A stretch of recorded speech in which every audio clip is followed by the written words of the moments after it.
Assalamualaikum warahmatullahi wabarakatuh. Welcome back. Selamat datang lagi di channel Babe Aldo bersama gue Babe Aldo yang tetap santai, tetap akal sehat, dan jangan lupa ngopi. Bismillahirrahmanirrahim. Alhamdulillah wassalatu wassalamu ala Rasulillah Sayyidina Muhammad ibn Abdillah wa ala alihi wasallam. Salam revolusi akhlak, semangat revolusi akhlak. Semoga akhlak kita jadi lebih baik hari ini dibanding yang kemarin.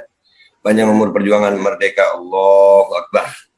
Malam ini alhamdulillah gue kedatangan bintang tamu yang luar biasa, narasumber yang luar biasa, Dr. Adiani Adil. Apa kabar, Dok? Baik, alhamdulillah, Be.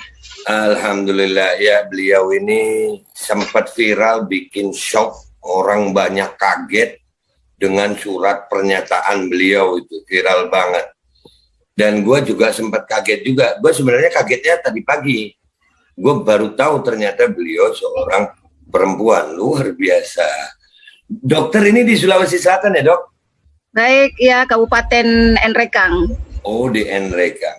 Dok, bisa ceritakan sedikit nih sebelum masuk ke yang ngeri-ngeri sedap nih, ya kan? Jadi, dokter dulu kuliah kedokteran di mana kalau boleh tahu, Dok?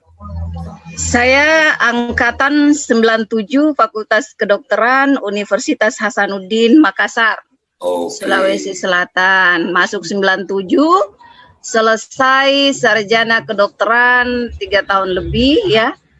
18 orang dari 200 angkatan 97 yang tercepat. 18 orang, luar biasa. Sekarang ngambil spesialisasinya apa, Dok? Iya, dari Januari 2011 sebagai Januari 2011 angkatan ini program S2 profesi untuk program studi prodi anestesiologi. Prodi itu artinya apa, Dok? Kita kan orang awam. Ahli mematikan dan membangkitkan pasien. Oke, iya saya tahunya anestesi itu kalau itu saya tahunya bius itu anestesi itu kalau mau operasi di anestesi dulu gitu. Iya. Iya, bikin tidur orang gitu ya, Dok ya. Ya, bikin mati orang. Bikin mati orang, mati rasa bisa ya, Dok ya. Bisa. Iya. Jadi sekarang ini dokter kegiatannya setiap harinya itu sebelum nulis surat itu di mana, Dok? Kok bisa jadi nulis surat itu? Kegiatannya dokter itu praktek di mana aja praktek? Ya, saya NPA-nya keanggotaan ID-nya itu awalnya di Makassar, terdaftar di Ikatan Dokter Indonesia di provinsi ya di Sulawesi Selatan, kemudian pindah ke ID cabang Nrekang. Kalau status secara administratif itu tercatat di pusat sebagai ASN yang lagi tugas belajar. S2 profesi ini. Jadi utusan daerah untuk mengambil program studi anestesiologi ini. Siap. Pendidikan dokter spesialis. Oke, berarti ini masih tahap belajar juga anestesi. Iya, jadi gini, Dok. Kok bisa, Dok, ini langsung deh ya. Kok bisa sih dokter bilang dengan pernyataan dokter yang kontroversi itu tentang COVID ini gimana itu ceritanya, Dok? Sebenarnya ini sudah lama saya suarakan. Masih Maret 2019 karena itu pertama lockdown Makassar, anak-anak saya pindahkan sekolah karena sudah tidak sekolah online. Jadi saya hijrah dari Makassar ke Nrekang, anak-anak saya pindahkan sekolah. Jadi sejak diviralkan COVID ini, sejak itu saya bersuara. Cuman memang kemarin itu postingannya itu mungkin dengan berbagai variasi, Be. Nah, barulah pada momen kemarin itu bentuk postingannya itu dalam bentuk surat pernyataan. Tetapi yang senada dengan isinya itu memang sudah lama saya suarakan, Be. Sama aja. Sama aja. Nah, Dok, ini minta maaf ini. Ini saya yakin siaran podcast kita ini nggak bakal saya tampilin di YouTube ya. Udah cukup kita kalau ngomong di YouTube akan di-banet. Iya, di-banet lagi. Jadi ini kita akan siarkan mungkin by IG, Instagram, tapi kita berharap masyarakat bisa mendapatkan informasi. Yang penting edukasi. Yang penting edukasi buat masyarakat sampai gitu, Dok. Baik, Dok.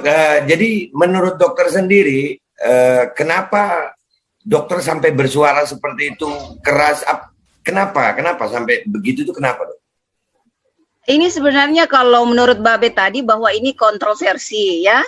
Ya. Memang ini kalau paradigma sudut pandang orang yang tahu dengan tidak tahu pasti berbeda, Be. Orang yang tahu dengan tidak tahu pasti berbeda. Orang yang tahu derajat ahli dengan derajat tukang pasti beda. Iya. Ya. Jadi sebenarnya kalau dalam ilmu kedokteran, dalam teori dan praktek medis, ini tidak ada yang kontra. Seragam ini, semua dokter di seluruh dunia, bukan hanya di Indonesia, seluruh dunia tahu hal ini, karena makanya semua pasti pro. Makanya itu surat pernyataan saya sampai detik ini tidak ada dokter satupun yang bisa membantah itu. Karena itu ilmu pengetahuan yang saya bagikan, ilmu kedokteran dalam hal ini dokter manusia ya. Dan dokter hewan, walau alam kalau dokter hewan karena ranahnya tidak di situ. Oke, jadi mungkin bedanya sama dokter Louis itu, dokter ini cara menyampaikannya beda, begitu, kurang lebih begitu, Dok. Kalau saya lebih mengambil yang utamanya saja. Yang pokoknya, bukan yang saya tidak sampai ke cabang, ke ranting, karena saya berpikir bahwa kalau pokoknya saja tidak ada, maka tidak bakal ada ranting dan cabang-cabang itu. Kalau kepalanya tidak ada, tidak mungkin ada badan, tidak mungkin ada ekor. Kalau hulunya tidak ada, tidak mungkin ada hilir. Siap. Siap. Dok, ini agak gimana nih? Kan biasanya nih dok, dokter itu saya juga kenal sama beberapa dokter dalam tanda kutip gitu. Tentang izin, tentang STR, setelah surat pernyataan itu nggak ada masalah, Dok? Apa nggak dipanggil? Oh, dari ID cabang Enrekang kemarin sempat ngundang secara lisan, dipanggil secara lisan, saya penuhi. Saya posting kan Kamis tanggal 26 Be, kemudian panggilan lisannya itu hari Senin pagi, siangnya itu tanggal 30 ya. 30 Agustus saya penuhi undangan dari ID cabang Enrekang karena saya termasuk anggota dari ID cabang Enrekang. Jadi ketuanya dan sekretarisnya ini mengundang saya untuk ikut pertemuan intern, Be. Iya, itulah. Kami kan kadang-kadang nggak boleh tahu itu internetnya apa isinya. Kalau dalam garis besarnya ini, Dok, dimarahin atau diomelin atau dipuji, Dok?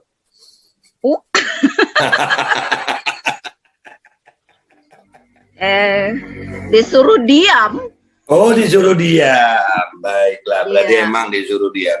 Jadi ini yang terjadi. Sebenarnya dokter bilang tadi masalah kualitas ilmu seseorang tentang kedokteran. Ini yang terjadi sama kami, Dok. Akhirnya kami yang awam ini merasa kita harus belajar juga, soalnya dokternya nggak mau ngomong gitu kan. Ya, jadi akhirnya justru kami akan terjadi itulah, kami sama dokter-dokter yang pro. Ya, jadi tapi alhamdulillah ini saya dapat Dokter Adiani, masyarakat dapat informasi nih, ternyata ada kok dokter yang sepemahaman dengan apa yang kita yakini gitu. Jadi istilahnya ilmu pengetahuan dokter itu seragam. Bedanya, jadi ilmu kedokteran, ilmu pengetahuan, ilmu kedokteran itu seragam, seragam, sama dengan yang saya sampaikan. Cuman bedanya itu di dokternya. Ada dokter yang membuka ilmu pengetahuan itu, ada yang menyembunyikan, ada yang menutupi. Jadi itu termasuk salah satu akhlak kafir itu, karena menutupi kebenaran. Jadi salah satu amalan kafir itu kan menyembunyikan hal yang benar. Iya, baik Dok. Dan saya mau nanya lagi nih. Menurut dokter sendiri, ini memang kan sekarang ini masyarakat lagi bingung, Dok. Apalagi yang kami lagi perjuangin ini sekarang di MPR. Dokter udah tahu MPR ya, Dok ya?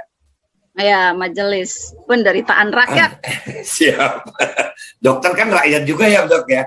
Kalau ada dokter, saya yang... bos. Nah, saya majikan di negara ini. Rakyat itu majikan. Iya benar.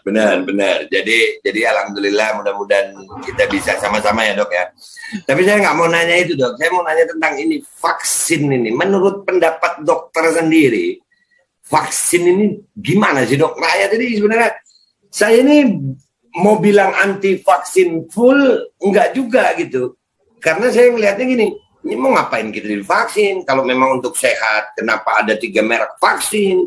Dan yang lebih parahnya lagi kok kesannya maksa banget. Maksanya sampai parah loh, Dok. Kita nggak boleh ada yang nggak bisa dapat pekerjaan, pabrik-pabrik ya.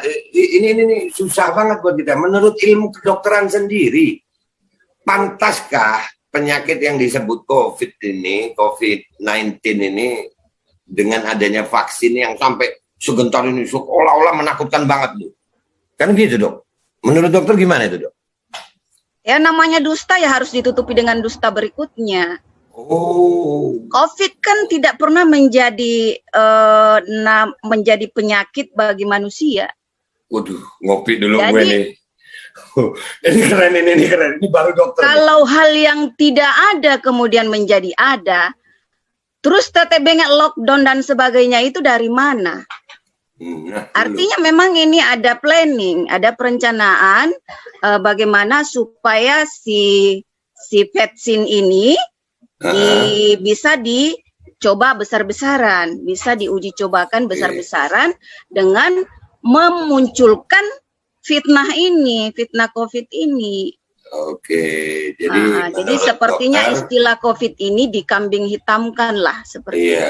Kalau saya sering bilang itu kalau ditanya orang jangan dikit-dikit fitnah COVID gitu. Iya, itu istilah. Masalahnya orang sekarang, saya lihat membedakan istilah itu pun juga tidak tahu, COVID, coronavirus, COVID-nya lain, coronanya lain, virusnya lain. Orang kok sampai sama ratakan istilah itu, padahal beda. COVID itu adalah singkatan dari kepanjangan coronavirus disease. Penyakit kalau di Indonesia kan ditafsirkan, diterjemahkan ke dalam bahasa Indonesia menjadi penyakit yang disebabkan oleh infeksi virus yang bernama corona. Itu COVID. Jadi jangan bilang orang COVID enggak ada terus bilang, oh virus enggak ada, Dok. Lah, lain. COVID itu jenis penyakit ceritanya, istilah dalam penyakit, tapi saya tidak tahu kalau dia penyakit hewan apa ada. Tapi yang jelas di penyakit manusia tidak ada penyakit bernama COVID.